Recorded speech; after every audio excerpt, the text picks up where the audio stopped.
नारायण नारायण। आइए नारद जी आइए, बताइए कैसे आना हुआ। प्रभु आप तो जानते ही हैं, जब भी मेरे मन में कोई सवाल या इच्छा उत्पन्न होती है तो बस फिर मैं अपने व्याकुल मन के साथ आपके पास चला आता हूँ। इस बार क्या हो गया मुनिवर? ऐसी कौन सी इच्छा या सवाल है जिसने आपके मन को इतना व्याकुल कर दिया कि आपको वैकुंठ लोक आना पड़ा? माता क्या बताऊं, मैं अभी अभी पृथ्वी लोक से चला आ रहा हूँ। मेरा जिज्ञासु मन पृथ्वी लोक के जीवन चक्र के सभी युगों को एक बार फिर से देखना चाहता है। हाँ प्रभु, मैं भी विभिन्न युगों में घटने वाली महत्वपूर्ण घटनाओं को एक बार फिर से देखने की इच्छा रखती हूँ। ठीक है देवी, जैसी आप दोनों की इच्छा। आज मैं आप सभी को चारों युगों में घटने वाली कुछ महत्वपूर्ण घटनाओं की झलकियां दिखाऊंगा और इस कार्य में मेरे द्वार पर जय और विजय मेरी सहायता से कथा का संचालन करेंगे। जो आज्ञा प्रभु। सत्य चारों युगों में पहला युग है। इस युग को धर्म, सत्य और न्याय का युग माना जाता है। इस युग में लोग धार्मिक और नैतिक मूल्यों के प्रति पूरी तरह समर्पित थे। लोग एक दूसरे के प्रति स्नेह का भाव रखते थे और अपना जीवन शांति से व्यतीत करते थे। इस युग की एक घटना बहुत रुचिकर है। यह समुद्र मंथन की कथा है, जो कि हिंदू पौराणिक कथाओं में एक महत्वपूर्ण घटना है। इसे सागर मंथन भी कहा जाता है। एक बार महर्षि दुर्वासा ने इंद्रदेव को श्राप देकर श्रीहीन कर दिया था।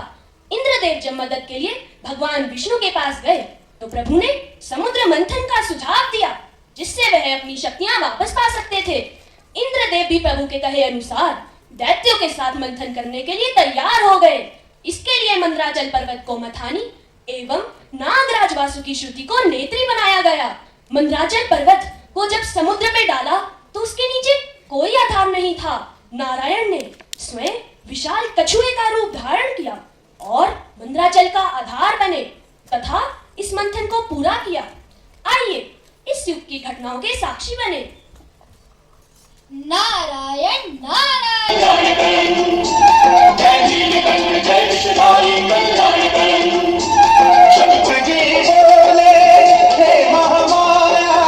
समय सृष्टि रक्षा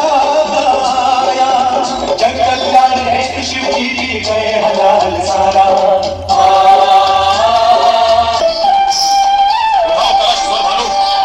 और अमृत का वितरण आराम करो।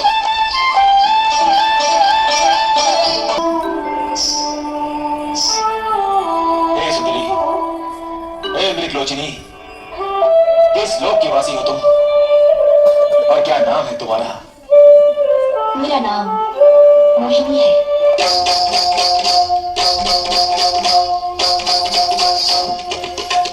देखो आज लियो हरि रूप मोहनिया, लियो हरि रूप मोहनिया।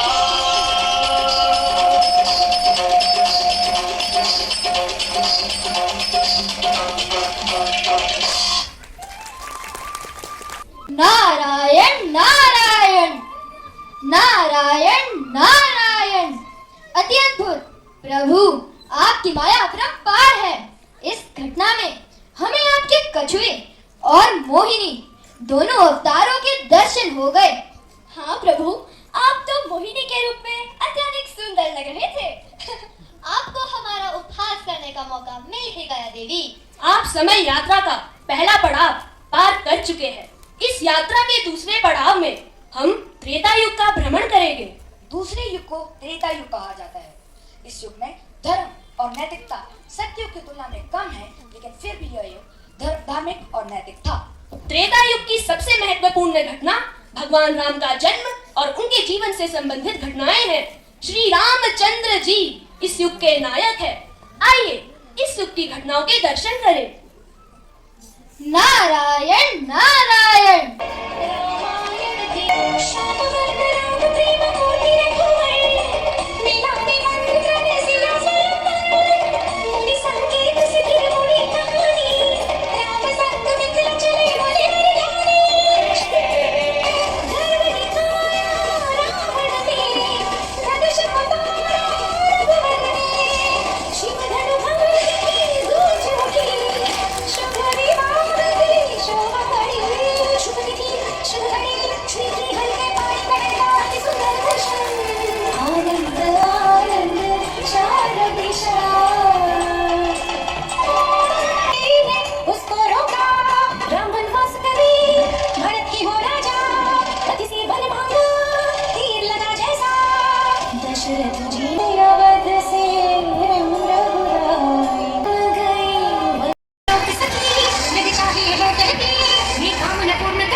अभी विवेक के मूल का अमृत सुखा दीजिए, तभी उसका अंत हो सकेगा।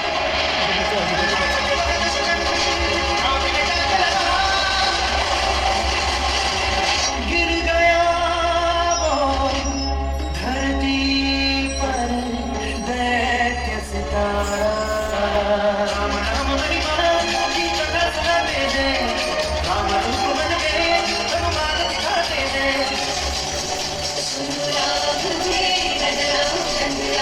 श्री राम चंद्र आए, राम जी आए, राम जी आए, राम चंद्र आए, श्री राम चंद्र आए, राम जी आए। तीसरे युग यानी द्वापर युग की ओर ले चलते हैं। द्वापर युग मानव काल के तृतीय युग को कहते हैं। वेद पुराण ग्रंथ और इतिहास के अनुसार द्वापर युग की कथा महाभारत में मिलती है। द्वापर युग की दो महत्वपूर्ण घटनाएं हैं, श्री कृष्ण का जन्म और महाभारत की कथा। इस युग में हम श्री कृष्ण के जीवन, पांडवों और कौरवों का महायुद्ध और भगवत गीता के उपदेशों के साक्षी बनेंगे। आइए श्री कृष्ण के जीवन और उनकी लीलाओं का आनंद लें। नारायण नारायण नारायण। पक्षी अष्टमी थी, अंधेरी रात थी, आसमान में बिजली कड़क रही थी, ऊर्जा परम्पर थी, बारिश चल रही थी।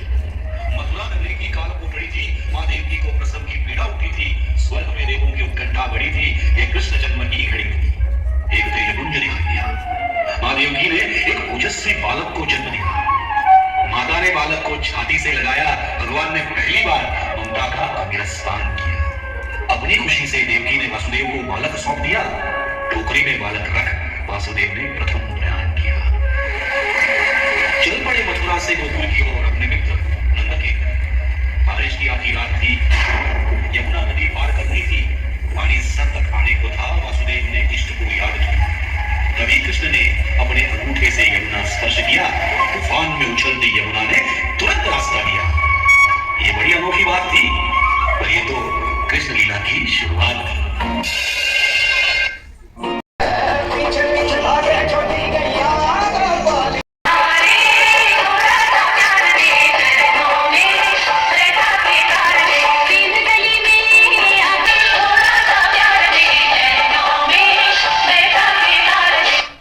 नारायण नारायण।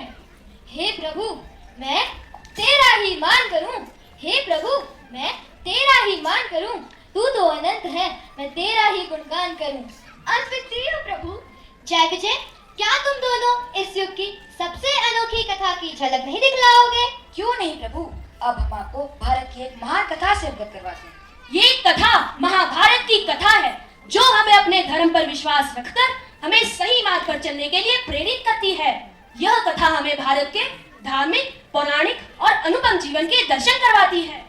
यह कथा हमें जीवन की प्रत्येक स्थिति को दर्शाते हुए शासकों से लेकर आम लोगों तक, शांति से युद्ध तक, आपदा से समृद्धि तक, हर प्रकार के समय में धर्म के मार्ग पर चलने की शिक्षा देती है। आइए द्वापर युग की इस अनूठी कथा के दर्शन करें। नारायण नारायण।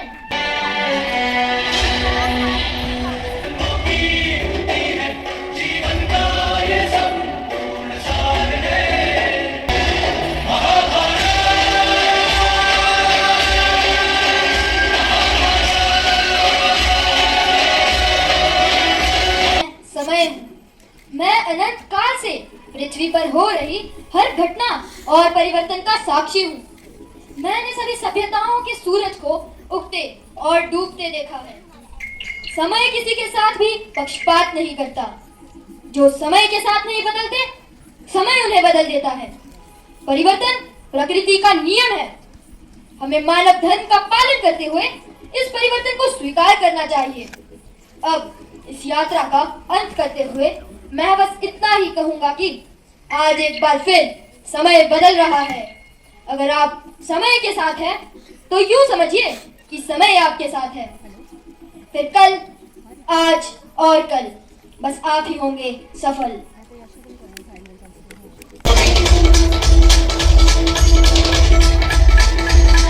जटाभुजंग पिंगल फुल फणामणि प्रभात कुंभ कुंकुम